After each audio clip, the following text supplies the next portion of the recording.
Ce sont les indispensables avec Justine Fraissinet.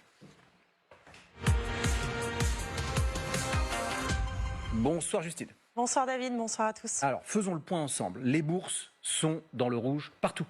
Effectivement, le CAC 40 plonge aujourd'hui de 4,26% après avoir perdu 2,6 points hier. Au plus bas depuis janvier, la Bourse de Paris vient de perdre en un jour ce qu'elle avait gagné depuis le début de l'année. Ça dévisse partout, moins 4,95 pour le DAX allemand et à Londres, moins 6 à Madrid, moins 6,8 à Milan, moins 2,75 pour le Nikkei à Tokyo.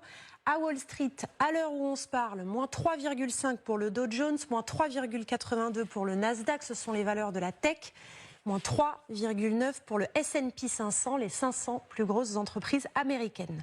Une annonce choc est venue plomber les indices aujourd'hui et vous allez voir, ça saute aux yeux sur le CAC notamment, alors qu'il baissait depuis son ouverture.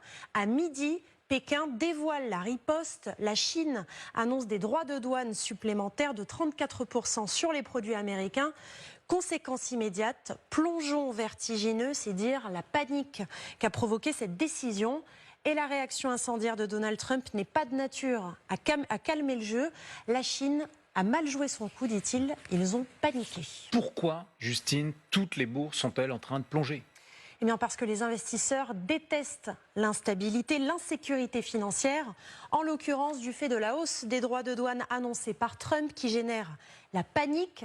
Cette incertitude sur l'avenir pousse les agents à vendre le plus vite possible parce que les valeurs baissent et plus ils vendent, plus elles baissent, plus ils vendent et c'est l'effet domino, chute généralisée.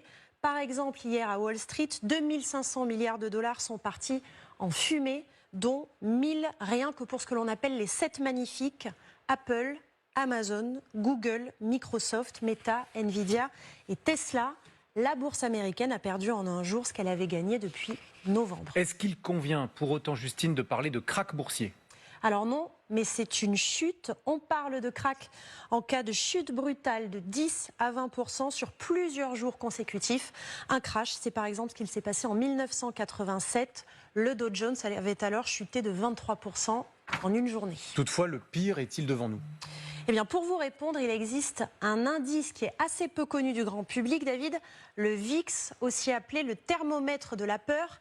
Il est indexé sur le S&P 500. Si le S&P monte, le VIX baisse.